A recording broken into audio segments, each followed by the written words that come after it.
আসসালামু আলাইকুম বন্ধুরা, ঘরে থাকা উপকরণ দিয়ে আজকে আমি মুচমুচে রসালো খাস্তা খাজা তৈরি করে দেখাবো। তো প্রথম থেকে শেষ পর্যন্ত ফুল রেসিপিটা দেখতে থাকুন। আশা করছি আপনাদের সকলের ভালো লাগবে। আর রেসিপিটা ভালো লাগলে লাইক কমেন্ট শেয়ার করতে ভুলবেন না এবং চ্যানেলটিকে সাবস্ক্রাইব করে রাখার অনুরোধ রইল। তো চলুন শুরু করা যাক।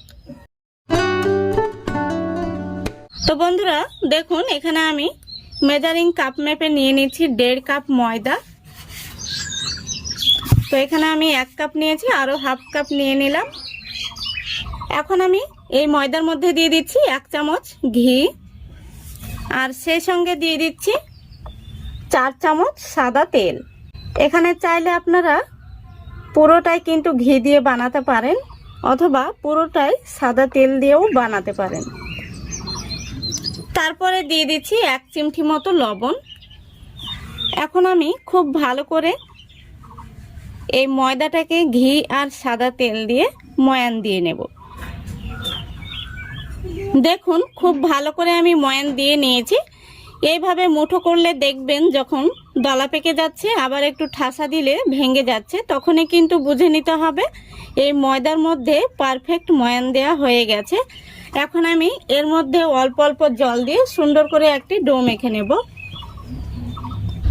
তো আমরা যেমনটা রুটি বানানোর ক্ষেত্রে ডো মেখে থাকি তার চাইতে একটুখানি টাইট করে ডোটা মেখে নিতে হবে। দেখুন বন্ধুরা, ডোটাকে আমি খুব সুন্দর করে মেখে নিয়েছি। এখন আমি ডোটাকে ঢাকা দিয়ে রেস্টে রেখে দেব 10 মিনিটের জন্য। আপনাদের হাতে সময় বেশি থাকলে এটাকে আধা ঘন্টা রেখে দেবেন। এখন আমি এই খাজার জন্য রসটা বানিয়ে নেব। দেখুন, গ্যাসটা অন করে আমি একটি কড়াই বসিয়ে দিয়েছি। এখন আমি এই কড়াইয়ের মধ্যে দিয়ে দিচ্ছি 1 কাপ চিনি আর সেই সাথে 2টো এলাচ।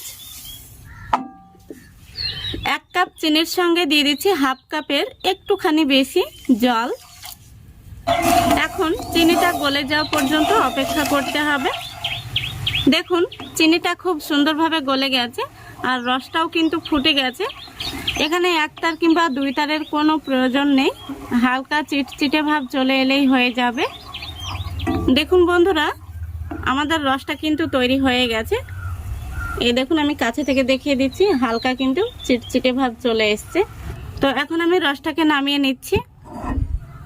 দেখুন, এদিকে 10 মিনিট হয়ে গেছে আর ডোটা কিন্তু অনেকটাই সফট হয়ে গেছে। এখন আমি ডোটাকে একটি পিঁড়েতে নিয়ে নিচ্ছি। উপর থেকে কিছুটা ময়দা ছড়িয়ে দিয়ে ডোটাকে আমি লম্বা করে নিচ্ছি। ডোটা থেকে এখন আমি লেচিগুলো কেটে নেব। দেখুন, এখানে আমি 8টি লেচি কেটে নিয়েছি। এখন আমি একটি লেচি রেখে বাকিগুলো সরিয়ে রাখছি।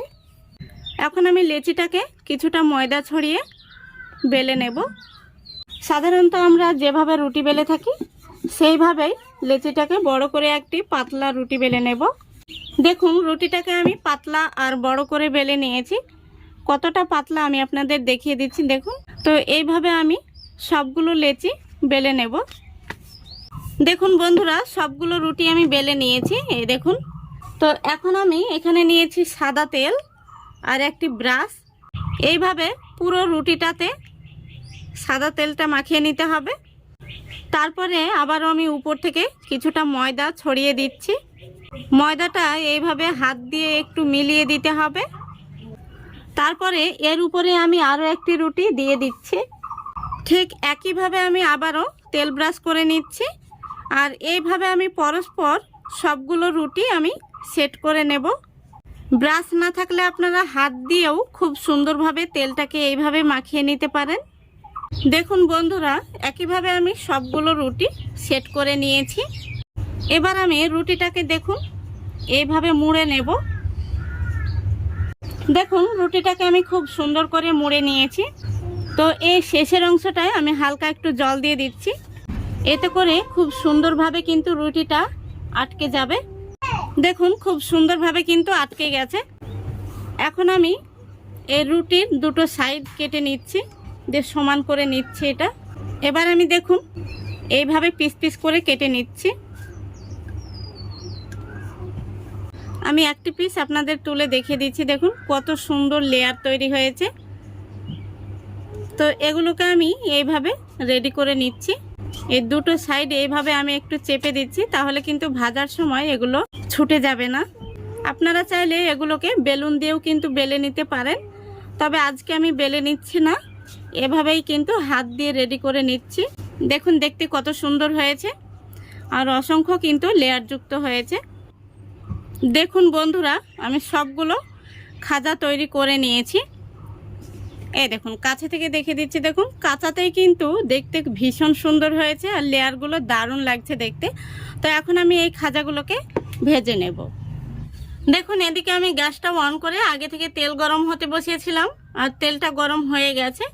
এখন আমি গ্যাসের ফ্লেমটা একদম লো আর মিডিয়ামের মাঝামাঝিতে রেখে খাজাগুলো তেলের মধ্যে দিয়ে দিচ্ছি। দেখুন ফ্রাই প্যানের মধ্যে যতগুলো খাজা ধরবে আমি একসঙ্গে ততগুলো দিয়ে দিয়েছি, আর বাকি যেগুলো রয়েছে সেগুলো আমি পরে ভেজে নেব। দেখুন বন্ধুরা, কিছুক্ষণ পর আমি খাজাগুলোকে উল্টে দিচ্ছি। তো এইভাবে একটি চামচ দিয়ে উল্টে দিতে হবে। দেখুন সবগুলো খাজা আমি উল্টে দিয়েছি। এইভাবে আমি লো ফ্লেমে নাড়াচাড়া করে গোল্ডেন ব্রাউন কালার করে খাজাগুলোকে ভেজে নেব। দেখুন বন্ধুরা, খাজাগুলো ভাজা হয়ে গেছে, আর খুব সুন্দরভাবে কিন্তু লেয়ারগুলো ফুটে উঠেছে, এই দেখুন। তো এখন আমি গ্যাসটা অফ করে দিচ্ছি, আর খাজাগুলোকে তেল থেকে তুলে নেব। তো খাজাগুলো থেকে তেলটাকে ঝরিয়ে আমি সঙ্গে সঙ্গে রসের মধ্যে দিয়ে দেব। তো এই দেখুন আমি রসের মধ্যে দিয়ে দিচ্ছি। তো খাজাগুলোকে রসের মধ্যে দিয়ে খুব বেশিক্ষণ রাখা যাবে না, নইলে খাজাগুলো নরম হয়ে যাবে। এইভাবে রসের মধ্যে নাড়াচাড়া করে তুলে নিতে হবে, তাহলে খাজাগুলো উপর থেকে মুচমুচে আর ভেতর থেকে রসালো থাকবে। তো দেখুন আমি সবগুলো খাজা রসের মধ্যে দিয়ে দিলাম। এইভাবে আমি রসের মধ্যে 1 মিনিটের মতো নাড়াচাড়া করে তুলে নেব। দেখুন খাজাগুলো দেখতে কত সুন্দর হয়েছে। বন্ধুরা দেখুন লেয়ারগুলো কত সুন্দর হয়েছে। প্রত্যেকটি খাজা কিন্তু একদম মুচমুচে খাস্তা তৈরি হয়েছে, আর ভেতর থেকে রসালো।